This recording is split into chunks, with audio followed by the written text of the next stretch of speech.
What's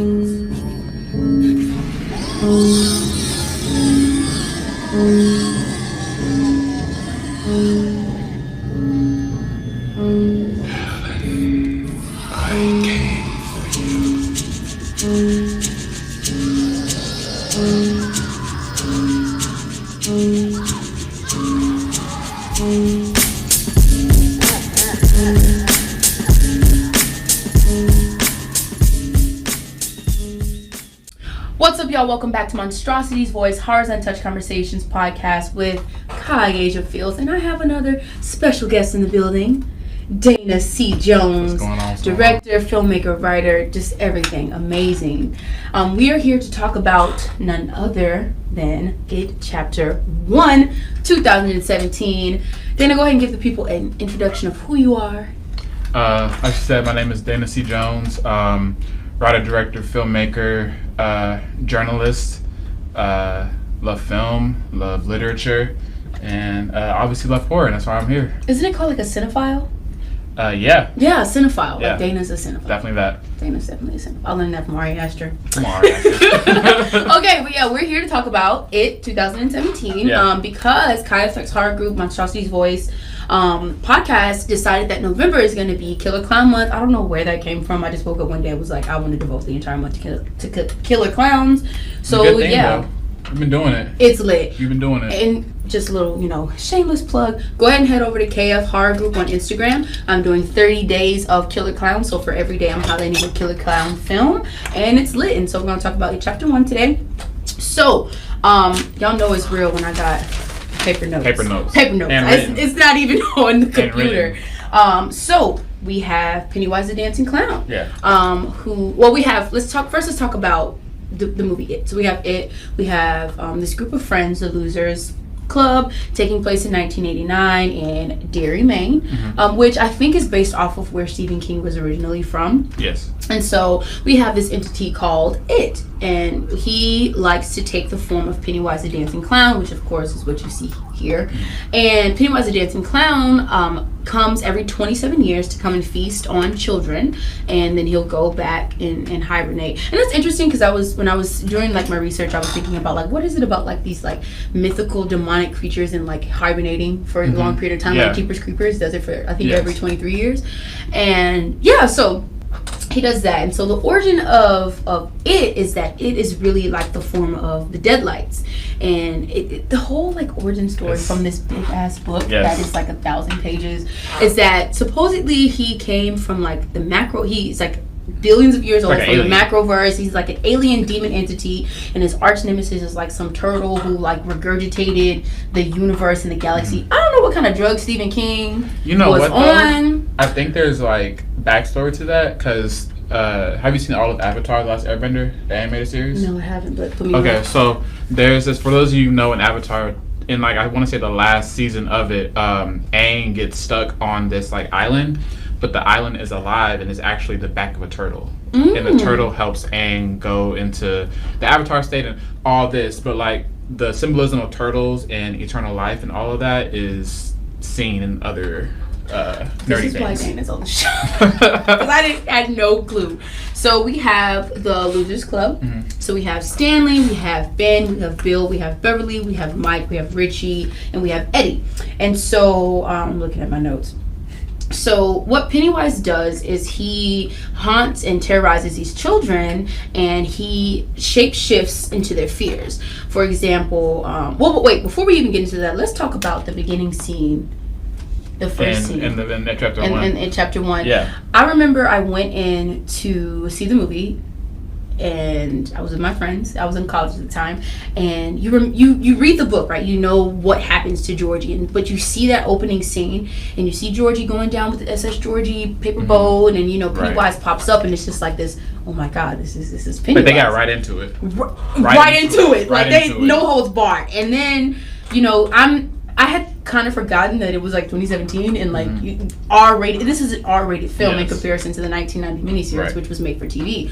So there's no holds barred, and so whenever Pennywise is charming Georgie, like, hey, popcorn and all kind of stuff, and then he bites his arm off, I'm like, straight off, and you see it, like I was like shook. So I said, okay, so it set the tone. It definitely set the tone for the movie. Before I even get into it, let's take a moment of silence for Andy and Barbara Ruschetti because they did a great job. I want fantastic job. I really want my little brother and I to make movies together. So moving forward to the Losers Club. Like I said, so each of them have their own fears that they deal with. And there's a lot of topics and tones in this film. So you have child sexual abuse, you have racism, you have chlorophobia, which is the fear of clowns, you have grief and bereavement, you have acceptance, you have Munchausen syndrome, which is where the parent or the caregiver falsely, persuades the child, makes the kid sick. Kind of like, what's that, Gypsy Rose, isn't it? Isn't that Gypsy Rose? I believe so. Yeah, so they do that in the Munchausen syndrome with that, and then fears of womanhood with Beverly, and it's just so many different things with each of these characters. And so Pennywise comes in and manifests each of their fears. And it's like, yeah, like these kids have to deal with Pennywise, they have to deal with school bullies.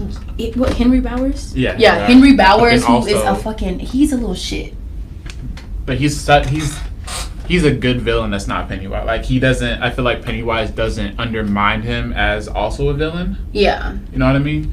And I think, I like how they made their fears a part of, trauma. Yeah. So it's not like I'm afraid of spiders, but usually what you're afraid of comes from something that was traumatic. Yeah. And so it's just like, yeah, I am afraid of getting sick, but there's a reason behind that. Exactly. And when you see why, it's like, oh, this is deeper than just I don't like germs. I feel like within the first film, it's really about acknowledgement of fears. Especially, I want to focus on Beverly because one of my favorite scenes in the film was when she comes home after she gets bullied by those stupid girls and she cuts her hair. Oh no, wait, her dad is like, "Are you still my little girl?" It's so cringe, and he sniffs her hair, and that's what makes her cut it. That's what makes her cut her hair. So she cuts her hair off, and it goes in the drain. And then later on, she goes back, and then there's blood, and the blood comes up, which also is a representation of her womanhood and her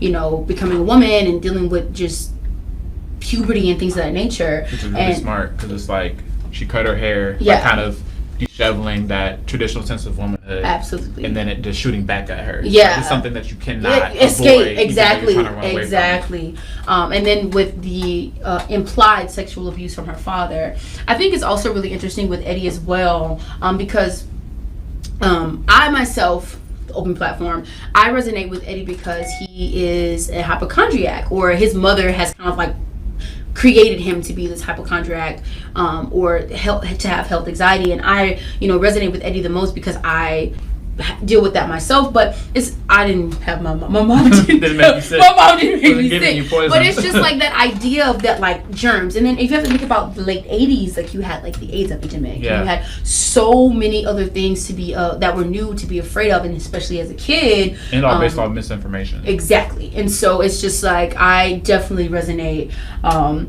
with Eddie. So Bill, Georgie's dead. Georgie, in the beginning scene, Bill sends off his brother to go play outside in the rain, which is not responsible, but whatever, it's the 80s.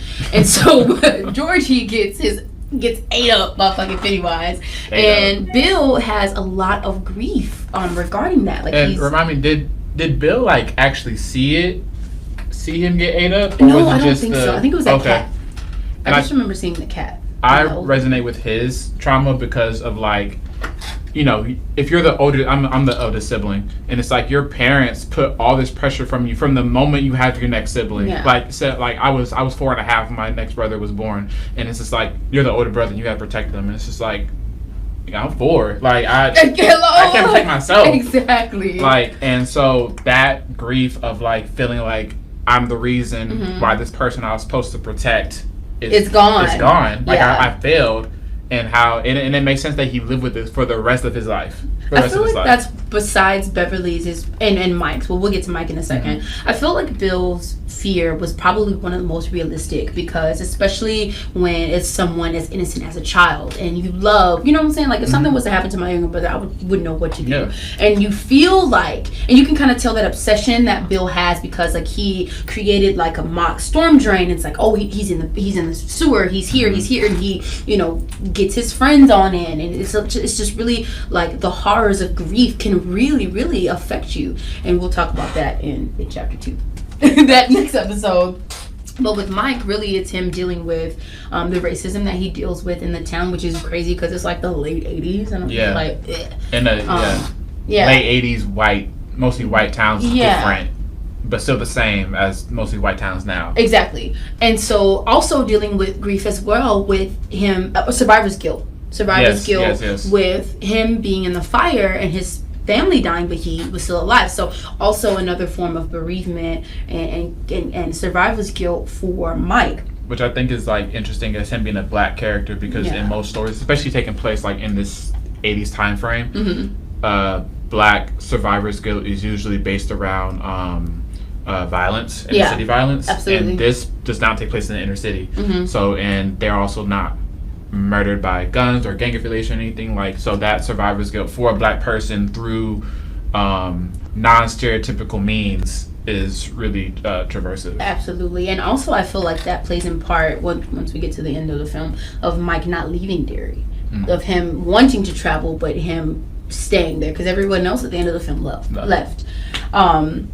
Also, spoiler alert, please watch the movie before you watch this episode. But if you haven't seen the movie, then like, yeah, you need to watch it. It's great. But yeah, and I also thought about like in Mike's case, like what's scarier, Pennywise or the racist people in the town? Like that's always that duality with black characters in horror because a lot of times our characteristics are based on the fact that we have to deal with racism in these films, and it's just like what's like Lovecraft, you know, like who's scarier, the monsters or the fucking police? You know what I mean? I think that how I interpreted that character, I think that, you know, when you have black characters and they're the only black character, it seems that race is going to be apparent for their trauma or their fear. Absolutely. But black people deal with a lot of different fears that's like anybody could deal with, like the loss of your parents. And I think, especially like from seeing both movies, I think the clown fear was stronger because as opposed to racism, because it's like the fear of losing your parents at a young age that's happened to him already. Yeah. So it's like that, and compared to racism, which he probably have already dealt with and came to terms with before his parents died, it's probably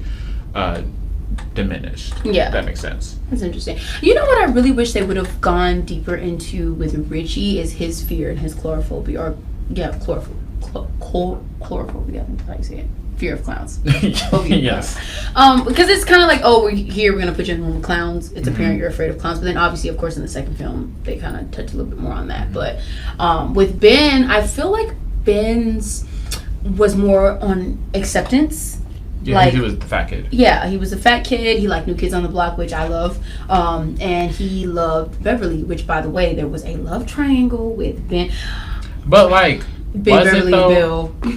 Like, was it a love triangle?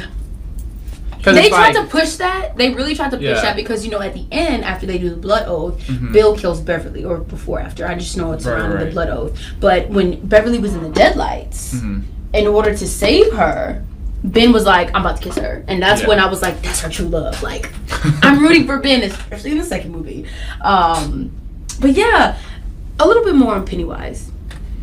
I thought it was interesting how Pennywise eats kids, and the reason why it's noted in the book, in the book that he likes to feed on children, is that because their fears are a little bit more easier to exploit. Exactly, and also it's like kids get scared of everything. And then also I feel it's like Monsters Inc. Yes, and he uses his charm, his clown-like charm, to kind of finesse these kids into like trusting him. And there's even like scenes in the film where I'm like, oh shit, like the first scene, I was like, oh man, I want popcorn and candy. Yeah, if you're a kid, and like then, that's stuff he that lets you want. his, you know, and Georgie lets his guard down for like a few seconds, and then that's when Pennywise swoops in and manipulates him into eating him. And I think it's interesting that Pennywise eats and then goes to sleep for 27 years. That's one hell of an itis to have. But do you think that like it makes sense how that duality of like who is afraid more between like kids and adults, because I would argue that adults are actually more afraid than kids, because it's just like kids are afraid of everything that they can see. Yeah.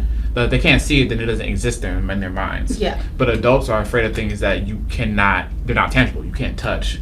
And I think that is maybe why he hibernates for so long, is to see and also the fears are new. So like if you're, eating kids from the 80s, their fears are going to be based on different things than if you're going to be feeding on kids in 2019. Exactly. And I think that is why they feed on kids, because the fears are new, and not so developed. Yeah. And it's like the fear of the unknown, which is the strongest type of fear. I also heard that in the book, that he manipulates or like has like some sort of trans on the parents, because there are no parental. The only parental. Facts. There's no parental like. The only parent we really see is Beverly's. Yeah, that we see Beverly's dad, but he's so focused on Beverly. We see Bill's dad, in that one scene where he's like, Georgie's dead, and that scene really just broke me, because it's like, this is a child, you know what I mean?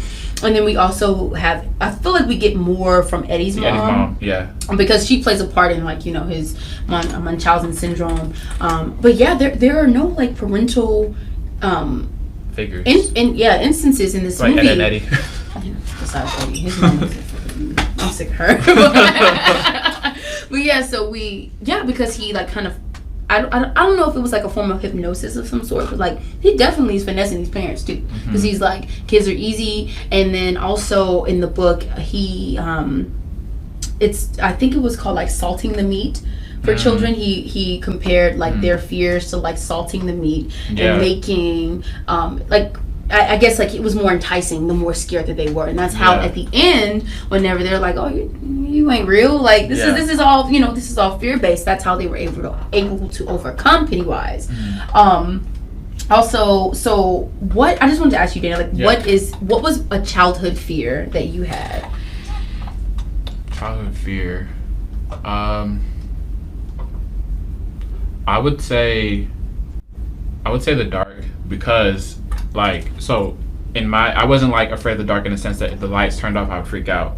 But in my room when I was a kid, I had a lot of standing figures and stuff. Like I had like a coat rack and like figurines, and as a messy kid I would just hang stuff on anything that would hang. And so I remember like I was in a twin bed and my brother was on the other side of the room, and the blinds were never fully open and they were never fully closed, so like a little bit of light came in, and just seeing an actual figure of something there freaked me out.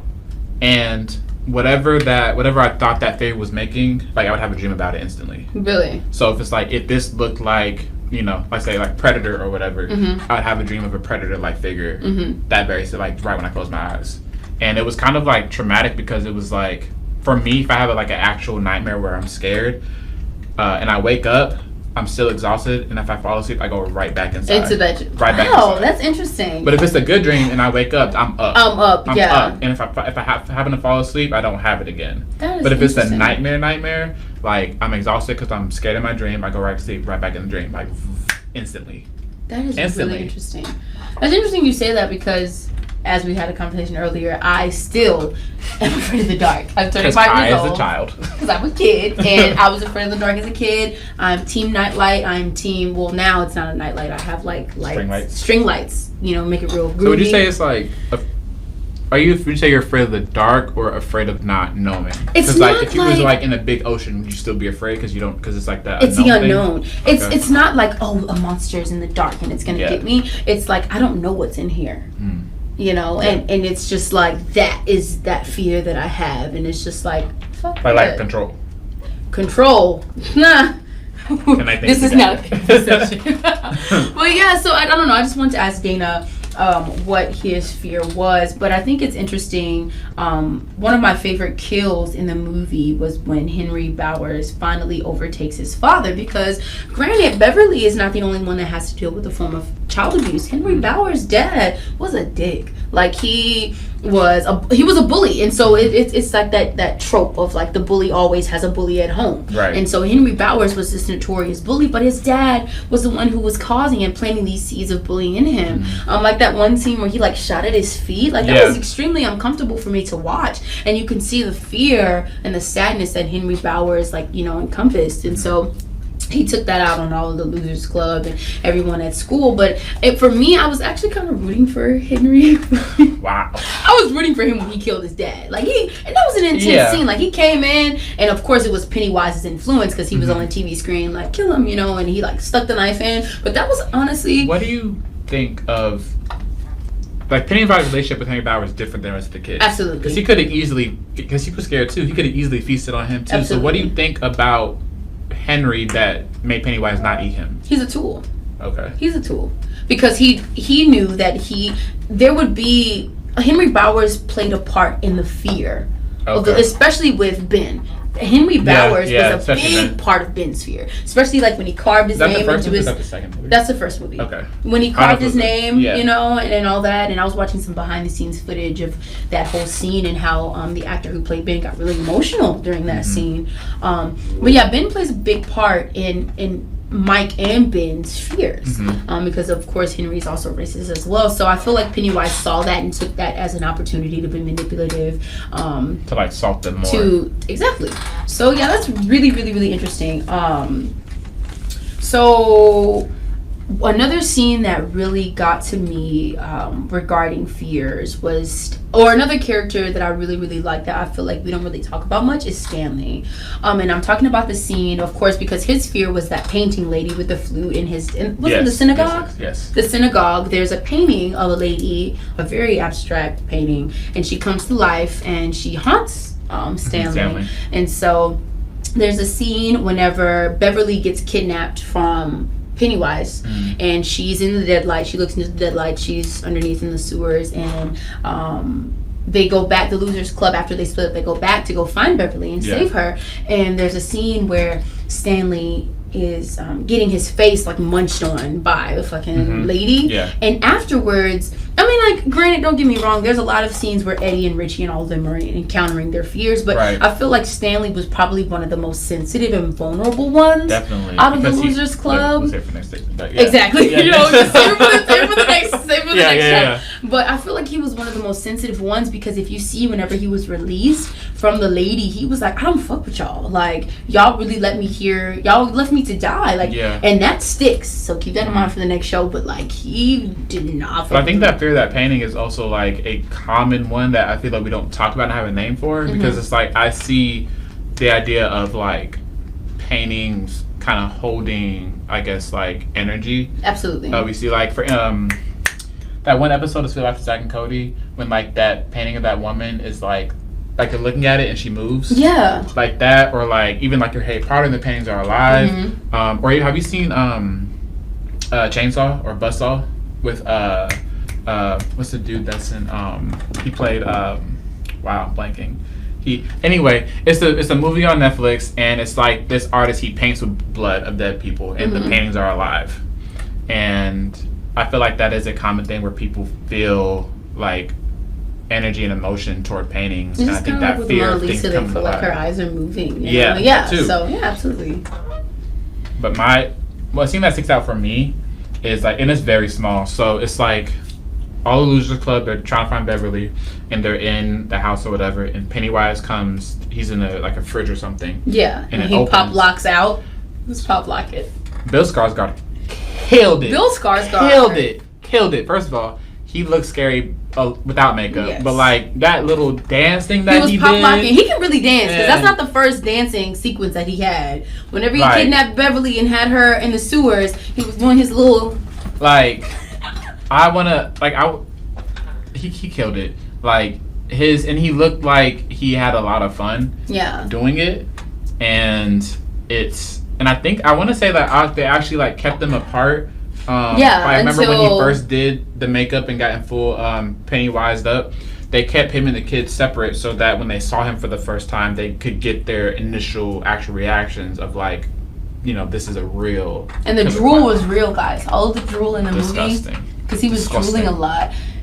And it's crazy, like whenever he was like about to eat a kid, when his eyes would go, and he did would that. like he did everything. Like it's just like that actress who did the exorcism of Emily Rose. Like most of her stunts were real. Yeah. Bill Skarsgård, underappreciated, underrated. His eyes would, as soon as his eye would do this and he would drool, baby. He did it somebody on a late night show. Yes. Because they had asked him about it. And he's like, yeah, I could do that. And then they was like, do it. And he was all and like, he was and he drooling, did it. yeah. Like on a dime. Like what we were talking about earlier about the scene with the door scene with Richie like scary, and Eddie. Scary and scarier. And he's like pop locking and like he's over Eddie and drooling over. I think that's interesting too because Eddie hates germs. Yeah. So Eddie's like, but I was looking at even that like the little anecdotes of their fears. Exactly. Like, like he drools anyway, but he uses it specifically for Eddie. Exactly. To, like, Eddie's like. And you can see I was looking at some of the behind the scenes footage and the actor is just like, he's really drooling on me. This grown man drool off of me. This grown man is drooling on me. So, I want to talk about some of my favorite scenes. Not necessarily kills, because there's not a lot of kills in this movie, not as much as the second one. And I think I feel like once the kill is done too, that takes away the feel like it's over. It's kind of like a shot. Yeah. Like the idea of getting it when you're a kid anyway, unless you're still scared of needles, not judging. But like the idea of getting a shot is scarier than when it actually happens. Exactly. And I think that was made the movie scary as a whole. So we talked about the pop lock scene. Yes. We talked about the blood explosion with Beverly. And it's interesting because her dad could not see the blood, but her friends could. Mm-hmm. We talked about Henry killing his dad, but we did not talk about the Yo Float 2 scene with Georgie. Whenever Bill whenever Bill's moment to be scared and he runs downstairs and he hears Georgie and it's like, Yo Float 2, Yo Float 2. And that is like, this movie is really smart because like, Pennywise. Even though this is like, Pennywise is inducing that fear, that is PTSD. Absolutely. Like that's just PTSD manifested in a horrific way. Yeah. And I think that's really smart because it's like, people like I have PTSD and it's just like it comes in places where it's like unless you kind of figure it out, you don't even know. Absolutely. And especially like I know a lot of like war veterans and stuff, and it's just like little things really trigger them. Yeah. And it comes in regular everyday things to everybody else. Mm-hmm. And I think them pulling that out in that way, and it's not like overt that is PTSD was really, really smart. Yeah, that scene really got me. I also, next to Stanley, I feel like Bill was probably one of the other most vulnerable characters because he really just wanted to get his brother back, and it just really sucked that everything had happened to his brother. But moving on to Eddie, another scene that I really, really liked was him standing up to his mom. Like, these are placebos. Like, bitch, you've been lying to me this whole time. I'm sitting up here thinking I'm sick and I'm not. And like the betrayal. Like, yeah, you can see Eddie is pissed. Like, he's pissed. And then, of course, we'll talk about in the next episode about that manifesting. But, yeah, like, that, please don't make your kids feel like they're sick when they're not. Like, Munchausen syndrome is real. Look up Gypsy Rose. I would even like to see the backstory but from the mom. Like, why is she like that way, Or even with Beverly's dad. You know what I mean? I'm not really interested in his backstory because trash. But super trash. Super trash. And Beverly was a badass, and those girls that bullied her and poured the trash on her sucked. Yeah. And did you notice, I feel like the whole notion of over-sexualizing Beverly was prevalent throughout the entire film, because whenever that scene where they went to go to the pharmacy, and that's when they first met, the losers, like, had first met Beverly, I think, and she was trying to, like, finesse and, like, seduce the pharmacist, and she's like, you look like Clark Kent, and he's like, well, you look like Lois Lane. Like, I got really uncomfortable looking at that, too. Like, this is a fucking child. Yeah. And it's like, it kind of, like I said, the movie is so smart because it like shows how, like, in Beverly's case, her promiscuity is a defense mechanism. Absolutely. And it's kind of like, since she's being sexually abused by her dad, she probably, as a kid, sees all men as like, this is what they're supposed to do. Exactly. So if I don't want this to hurt as much, I need to defend myself in some kind of way, even though my defense is still going to bring on the aggression further. Which is like... That plays a part, especially at the end, whenever her dad pops up into Pennywise and they're doing that final ending, like, battle scene, and she, like, kicks his ass. And yeah, that's intense. Another favorite scene of mine, I think the last scene, was whenever Pennywise is like, crawling into the hole, and you look at him in his eyes, and he's like, fear. That's when they're like, you're not real. You're and they kill him, and he's like, fear, and he just dies, and I'm like, and it's like that little, it's like opposite Pandora's box. Absolutely. Because it's like, come on, references, we out here. Come on, references. But like, Pandora's box, all that bad stuff comes out, but it's like, can we cuss on here? Yeah. All that bad shit comes out. I didn't remember if I was been cussing or not, but all that bad shit comes out, and then it's like that little bit of hope comes out. That's like opposite Pennywise. Absolutely. And it's just like, even just saying, like, reminding you that like fear is the thing that because you're a kid you have not really overcome. It stays with them 27 years later. Yeah. And which I really can't wait for the next episode, because it's like that build up is. Now I kind of understand why that one's your favorite. So Dana and I have this thing. I am team It Chapter 1. But don't get me wrong, It Chapter 2 is absolutely amazing. I just prefer It Chapter 1. But with that being said, they do, after they defeat Pennywise, they do a blood oath, which is also very interesting, because they're literally ew. Yeah, it's nasty. No, I'm not. And in the book they had an orgy, but they ain't gonna never be in the movies because it's an orgy. It's an orgy with children. Stephen King, bro, what were you thinking, bro? It was like not making excuses for it, but it's just like you create in the time that you're in, and whatever's accessible and permittable will be. Exactly. And then it's just like when you look back, it's like that. Especially in 2020. 2020 is a year. Oh yeah. 2020 is a checkup year. I would love to see like in the next 20 years, like what is considered taboo and what's not. This is completely off topic, but I was watching Rush Hour the other day. Which one? The first one, they had a marathon. They have a disclaimer on Rush Hour now that says the topic and subject matter of this film could be offensive to some people because of both representations in the film of like Chinese and black people. Yeah, they have that disclaimer on all of Rush Hour now, but that's completely off topic. But yeah. Well, guys, that was our quick synopsis episode on Facing Your Fears and It Chapter 1 2017. Sure. Dana, thank you so much. Oh, anytime. For coming. And Dana will be on episode 2. Y'all make sure y'all follow Monstrosities Voice Podcast on MVHU Podcast on Instagram and Twitter. Make sure you follow KaiFX Horror Group on Instagram at KF Horror Group. Also go to kaifxhorror.com for all things black horror. If you want to get some merch, go ahead. Also, if you want to donate and make sure that this content stays alive, I will have the donation link in the description box below. Description box below. Thank y'all so much for supporting this content, supporting black horror. Always remember to support black horror and stay spooky. Peace.